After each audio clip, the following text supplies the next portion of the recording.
അല്ലാഹുവിന്റെ ഹബീബ് മുഹമ്മദ് റസൂലുള്ളാഹി സ്വല്ലല്ലാഹു അലൈഹി വസല്ലമ തങ്ങൾ മനസ്സിലാക്കണം, പഠിക്കണം.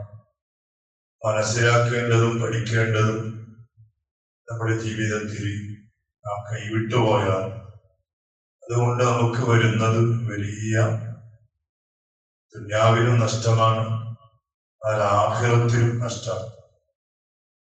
ഈ ആഴ്ചയിൽ രണ്ട് വലിയ ഒരു പാഠങ്ങളാണ്, വലിയ അത്ഭുതപ്പെടുത്തുന്ന ഒരു പാഠം. ഒന്ന്, എല്ലാ കൊല്ലവും ഏകദേശം ഒരു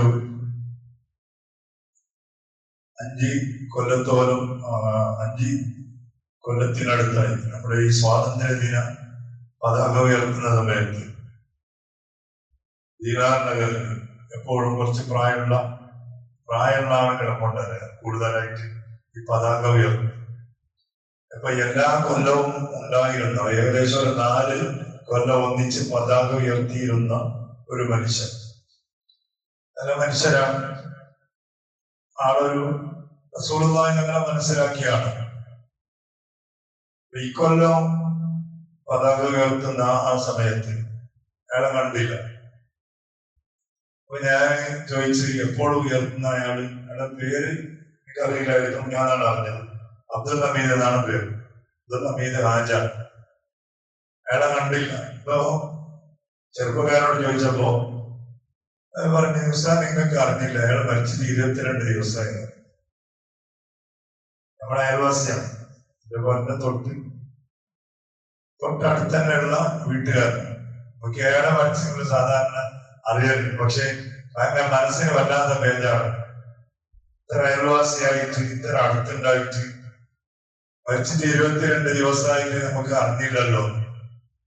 ഞാൻ ചോദിച്ചു, എന്ത് പറഞ്ഞോ, ഇത്ര അടുത്ത് ആയിരിക്കുമ്പോ മരണവും വിവരവും ആര് മരിച്ചാൽ നമ്മളെ പള്ളിയിലൊക്കെ ഇപ്പൊ ഇവിടെ വിളിച്ചു പറയും പോലെ അടുത്ത പള്ളിയിൽ വിളിച്ചു പറയും എന്താള് മരിച്ചിട്ടുണ്ട്. അപ്പൊ ഏതായാലും നമുക്ക് ആ മരണ വിവരം അറിയാം. ഇപ്പൊ പള്ളിയിൽ വിളിച്ചു പറഞ്ഞിട്ടില്ല. അപ്പൊ അയാൾ പറഞ്ഞെന്തരും, ആ ചെറുപ്പക്കാരൻ പറഞ്ഞു, ഉസ്താദേ, ആ മരിച്ചുപോയ മനുഷ്യൻ നല്ല മനുഷ്യനാണ്. നമ്മുടെ പള്ളിയിൽ ജമാഅത്തിൽ പങ്കെടുക്കും, എല്ലാ നല്ല പരിപാടികളൊക്കെയും അയാൾ സജീവമാണ്. പക്ഷെ എന്ത് ചെയ്യാനാണ് ഉസ്താദേ, അദ്ദേഹത്തിന്റെ മക്കൾ കടുത്ത വഹാബികളാണ്. മരിച്ച വിവരം പോലും പരിസരവാസികളോട് പള്ളിയിൽ വിളിച്ചു പറയാൻ പോലും അവർ സമ്മതിച്ചില്ല. കാരണം പേടിയാണ്, ആരെങ്കിലും വന്നിട്ട് കൊല്ല് യാസീൻ ഓതിയാലോ, വയ്യത്തിന്റെ അടുത്ത് വന്നിട്ട് ഫാത്തിഹ ഓതിയാലോ എന്നൊരു പേടിയാണ്. എന്നിട്ട് അവർ പറഞ്ഞ ഉസ്താദേ, അയാളെ കൊണ്ടുപോകുന്ന സമയം അയാള് കൊന്റെ വാതിൽ തുറന്നാല് കാണുന്നത് പള്ളിയാണ്. ഏത് പള്ളി? അയാൾ എപ്പോഴും നിസ്കരിക്കാൻ പോകുന്ന പള്ളി. ആ പള്ളിന്റെ പരിസരത്തിലാണ് ഒരുപാട് മോമിനിയങ്ങൾ കബറടക്കപ്പെട്ട സ്ഥലമാണ്. കുറച്ചാളുകൾ അവിടെ കിടത്തു. താല്പര്യമുള്ള ആളുകൾ ആഴ്ചനെ കൂടുതൽ കിടന്ന് ജമാഅത്ത് ഒന്നാണ്. ജമാഅത്ത് ഒന്ന് തന്നെയാണ്. കുറെ ആളുകൾ ഇച്ചിരി കൂടുതൽ കിടക്കാൻ വേണ്ടിയിട്ട് താല്പര്യപ്പെടും. ആ പള്ളിയുടെ പരിസരത്ത് വിശാലമായ ഖബർസ്ഥാനുണ്ട്. വീടിന്റെ വാതിൽ തുറന്നാലും അയാൾക്ക് കാണുന്നത് പള്ളിയുടെ ഖബർസ്ഥാനാണ്. നിങ്ങൾക്ക് അറിയോ അയാളെ ഖബറടക്കിയ അറിയോ? അയാളെ ഖബറടക്കി ഇവിടെ ഉസ്താദ് വയ്യക്കിൽ ഒരു പള്ളിയുണ്ട്, വയ്യവടിക്കയിൽ ഒരു പള്ളിയുണ്ട്. അത് മറ്റേ വഹാബികളുടെ ഒരു പള്ളിയാണ്. ആ പള്ളിയുടെ അവർക്കുള്ള ഒരു ഖബർസ്ഥാനുണ്ട്, ഒരു കുന്നിലാണ്. അവിടെ പോയിട്ടാണ് അയാളെ മക്കള് ദഫന ചെയ്തത്. മനസ്സിന് ഭയങ്കര സങ്കടം. നല്ലൊരു ഉപ്പയാണ്. പക്ഷേ ആ മക്കളെ വളർത്തുന്ന സമയത്ത് അവർക്ക് വേണ്ടതുപോലെ പരിശുദ്ധമായ ദീനിന്റെ വിവരങ്ങൾ മനസ്സിലാക്കി കൊടുക്കാനും അത് പഠിപ്പിച്ചു കൊടുക്കാനും മക്കളെ മഹബ്ബത്തി റസൂലില്ലാഹി സ്വല്ലല്ലാഹു അലൈഹി വസല്ലം നബിതങ്ങളുടെ വഴിയിലായി വളർത്താൻ ഉപ്പാക്ക് പറ്റിയ അബദ്ധത്തിന്റെ പേരിൽ വലിയ ഒരു നഷ്ടമാണ് ഉണ്ടായത്. ചിന്തിക്കേണ്ട വിഷയമാണ്. ഒരുപാട് വീടുകളിൽ ഒരുപാട് കുടുംബങ്ങളിൽ നടക്കുന്ന വിഷയമാണ്. മക്കളെ ഓരോ ദിവസമായി മക്കളെ വളർത്തുന്ന വിഷയത്തിലുള്ള ഒരുപാട് വിവരങ്ങൾ റസൂലുള്ളാഹി തങ്ങളുടെ വാക്കുകൾ മഹാന്മാരെ പഠിപ്പിച്ചത് അതൊക്കെയും കുറെ പഠിപ്പിച്ചു. അതൊക്കെയും നാം കൈവിട്ടു പോയപ്പോഴാണ് ഓരോ ഉപ്പമാർക്കും ഓരോ ഉമ്മമാർക്കും ഇതിനുള്ള ഒരു അവസ്ഥ വരുന്നത്. ഒരു പരിശുദ്ധമായ ഖുർആനോത്തില്ലാത്ത വീട്, സ്വാലിഹ്യങ്ങൾ സന്ദർശിക്കാതെ മയ്യത്ത് മരിച്ച വീട്ടിൽ പോവാൻ തന്നെ വലിയൊരു സുന്നത്താണ്. അതിനുള്ള ഒരു അവസരം പോലും നാട്ടുകാർക്ക് പരിസരവാസികൾക്ക് പോലും മക്കൾ കൊടുത്തില്ല എന്നാണ്. ആരെയും അറിയിച്ചില്ല, മരിച്ചത് അറിയിച്ചില്ല. എന്നിട്ട് ആ പള്ളിയിലൊന്ന് കൊണ്ടുപോയിട്ട് വൈദ്യസ്കരിച്ചിട്ട് കൊണ്ടുപോയതാണ്. എന്നിട്ട് വൈദ്യസ്കാരത്തിന് ഉസ്താദെ ഒരു 5 ആളെന്തോ കൂടിയിരുന്നോ ആർക്കറിയില്ല, ഒരു 5-6 കൂടിയിട്ട് വൈദ്യസ്കരിച്ചിട്ട് അവിടെ കൊണ്ടേറ്റ് അപ്പുറത്തെ ഏതോ കാണാത്ത നാട്ടിൽ ഭയങ്കര വേദനുണ്ട്. എപ്പോഴും കാണുന്ന നിസ്കരിക്കുന്ന പള്ളി, ഖബർസ്ഥാൻ, അതിന്റെ പരിസരങ്ങൾ, അതൊക്കെ എന്തെങ്കിലും പുറക്കാർക്ക് കാണുമെങ്കിലും ഒരു വൈദ്യുതി ഖബർ കാണുമ്പോൾ സലാം പറയാൻ സുന്നത്തുണ്ടല്ല. സലാം അലൈക്കും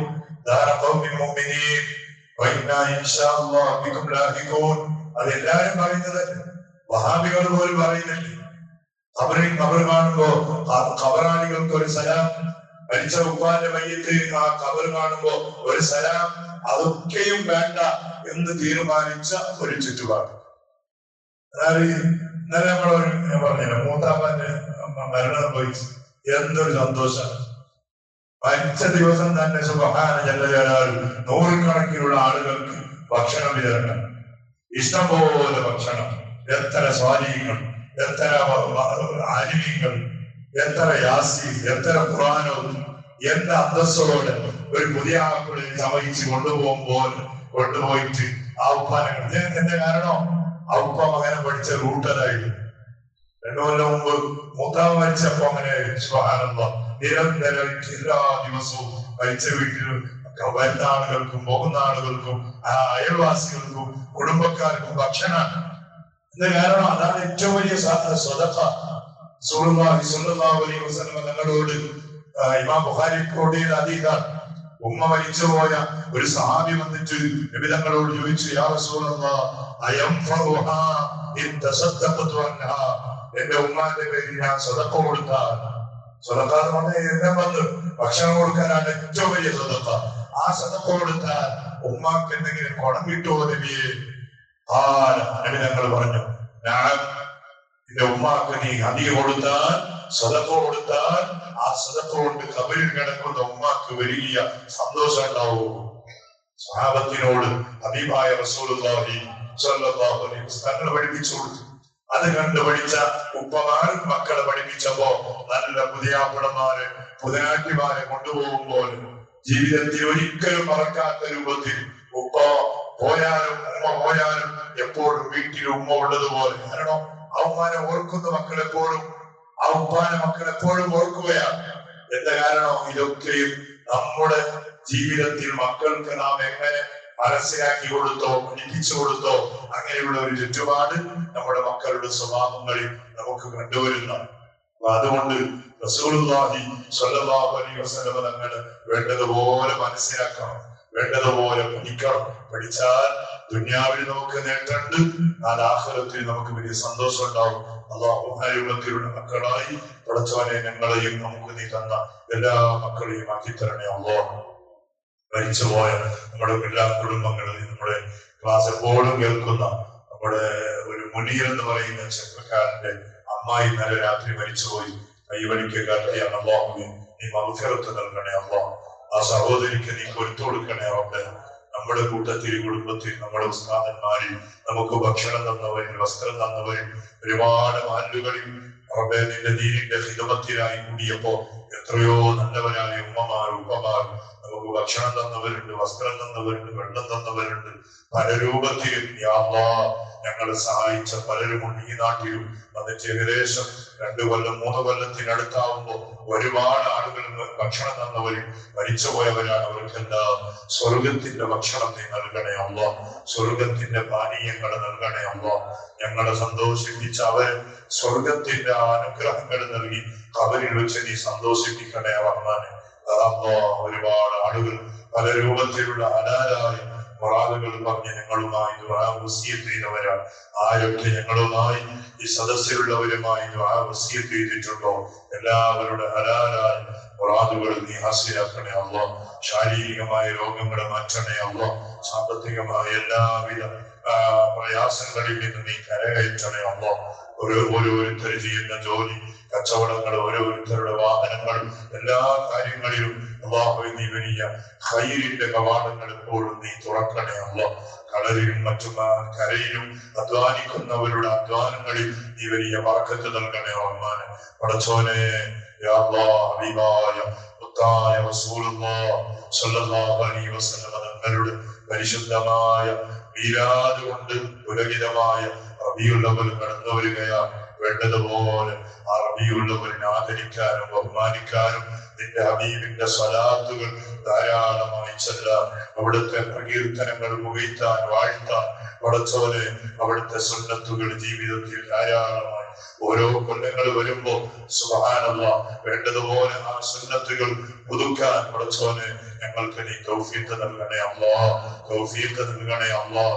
പിന്നെ റബീഉൽ അവ്വൽ സദസ്സിലുള്ള ഒരാൾ പറഞ്ഞു, ഉസ്താദേ ഈ റബീഉൽ അവ്വലിൽ ഞാൻ ചെയ്ത പ്രതിജ്ഞയാണ്, ഒരിക്കലും എന്റെ ജീവിതത്തിൽ ഞാൻ താടി ഒരിക്കലും പഠിക്കൂല, താടി നീക്കൂല, അത് സുന്നത്തായി തന്നെ നിലനിർത്തും. ഓരോ കൊല്ലങ്ങൾ അതുപോലെ ഓരോ സുന്നത്തുകൾ ഞാൻ എന്റെ ജീവിതത്തിൽ ചെയ്യാൻ വേണ്ടി ശ്രമിക്കും എന്ന് പറഞ്ഞ ഒരാൾ ഈ സദസ്സിലും അതുപോലെ നമ്മുടെ കൂട്ടുകാരിൽ പലരുമുണ്ടെന്നോ. അതുപോലെ ഓരോ റബീഉൽ അവ്വൽ കടന്നു വരുമ്പോ ഓരോ സുന്നത്തുകൾ ഹയാത്താക്കാനുള്ള അവസരവും ഞങ്ങൾക്ക് നീ നൽകണേ അല്ലാഹ്. بحق سيدنا محمد صلى الله عليه وسلم. حسبنا الله ونعم الوكيل، نعم المولى ونعم النصير. حسبنا الله ونعم الوكيل، نعم المولى ونعم النصير.